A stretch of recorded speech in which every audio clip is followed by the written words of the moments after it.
that they remove personal data from hundreds of data brokers. If you want to check it out, use the link in the description and the code RepairGuru to get 60% off an annual plan. It's also completely risk-free for 30 days. Just like most other MacBooks, we obviously have a bunch of screws on the back, and down here we have the model number, which is A3404. We also have the serial number. This looks to be a pentalobe screw. We'll try the P5 screw tip and see what happens. So we're gonna hit the MacBook Neo with an unscrew, and that is a perfect fit. The screws are coming right off. Like I said in the intro, because of how cheap this device is, it's more important than ever that it is in fact repairable, so a bunch of these don't end up as e-waste. The middle screws over here actually have this metal piece and then threads, and the side screws, they just have threads. That's something to keep in mind after you've already taken the device apart and you're putting it back together. All the screws seem to be the same at the top of the MacBook where the hinge is. Now that we have all the screws removed from the MacBook Neo, we can get our first look at Apple's new budget laptop. We'll go ahead and open it up, and it's clipped in by something, which is very typical of these MacBooks. I think if we just like that, it should just come right off, and there we go. That is the MacBook Neo on the inside. A very good looking device for how cheap it is. That's pretty cool to see. The green complements everything really nice. When I saw this color, I knew I had to get it. But up here, we obviously have the motherboard.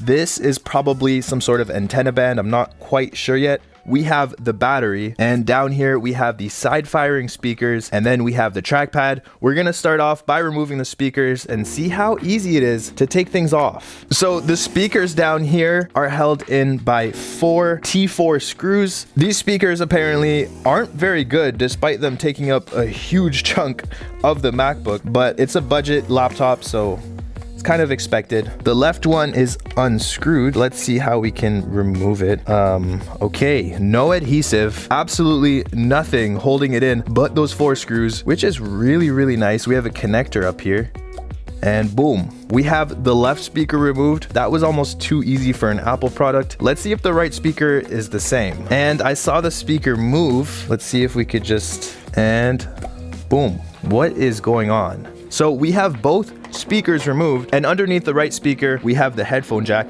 which also appears to be very modular. Let's see how easy it is to remove this. And is there adhesive?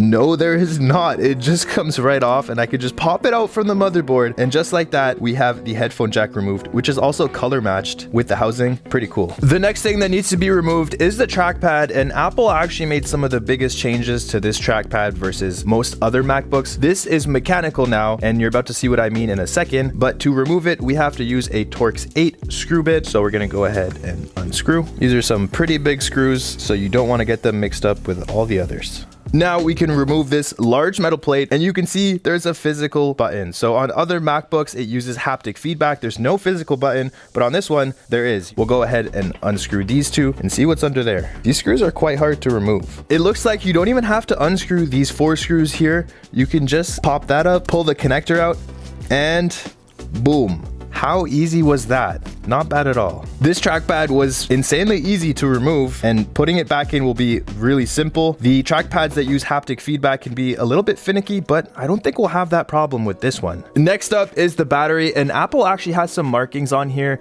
These look to be screw types. I don't know what they correspond to. Perhaps they correspond to the screws that are holding down the battery. I'm not quite sure yet. I'm gonna have to unscrew this to find out. So Apple actually disclosed that this is a 36.5 watt-hour battery, and that's much smaller than the MacBook Air. But because this is running the A18 Pro chip, the efficiency of it is pretty impressive, and real-world testing seems to conclude that it can run for a little under 16 hours. We have all the screws removed. So far, I have used T4 and T5. None of these. Not sure why they're there.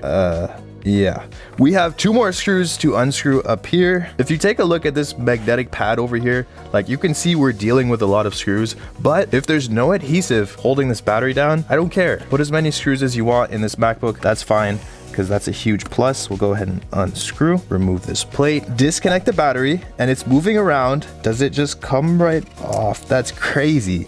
The battery just comes right off. Super easy to do a battery replacement on the MacBook Neo. And on the back, on the metal over here, we can see that it's a 9500 73 milliamp hour battery. This is a great start for the MacBook Neo. Let's see if the rest of the device is as repairable as all the components we've removed. We'll begin by unscrewing the USB-C ports. There's 2 screws here covering the connector, and on the USB-C ports, there's actually 4 screws keeping them all in. Now we should be able to just pop them right out, and these 2 USB-C ports share the same connector, but they're actually not built the same. This is USB 3.0, so it's obviously faster than this one, which is USB 2.0, and with this one you can connect one external monitor at 4K, only at 60 Hz though, and this one, yeah, good luck doing anything on it. It's pretty slow. We're gonna see now how easy it is to replace the display if it breaks. To disconnect it, there's 2 connectors that we have to remove. These connectors have a little bar that you can flip back and pull on, and it just pops right out. We're gonna do the same to the other side here, and we're just going to pull that right out. Next, we have 2 screws in each side of the hinge, which is made of metal and securely fastened, meaning it won't randomly break like some of the other laptop hinges on the market. I'm also gonna unscrew the antennas here so that there's nothing in the way of us removing it.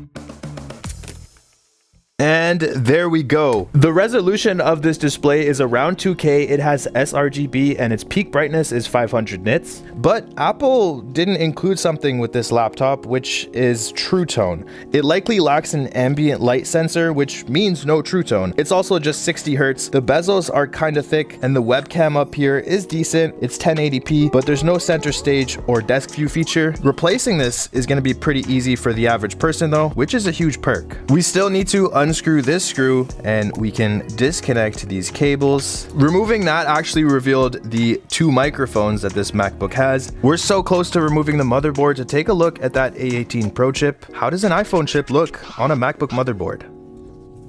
And we have the motherboard removed. This is so insanely thin and small. It's very impressive. So on the motherboard, we have the NAND here, which is very easy to identify, but we need to find that A18 Pro chip. To do that, we're gonna use a heat gun and just peel off this graphite pad to reveal what's underneath. And there it is, the A18 Pro chip on the MacBook Neo. A lot of the reviews have said that it performs way better than expected with its own limitations. Obviously, it will thermal throttle because there's no fan. From a repairability standpoint though, if anything goes wrong with this board, you're probably better off replacing it, which is quite unfortunate, but at this price point, doing board repairs on a device like this probably won't be worth it, especially if it's on the A18 Pro chip. What is worth trying though is to see if we can do a board swap with the 512GB variant that has Touch ID. Will that work, and are there any sneaky unrepairable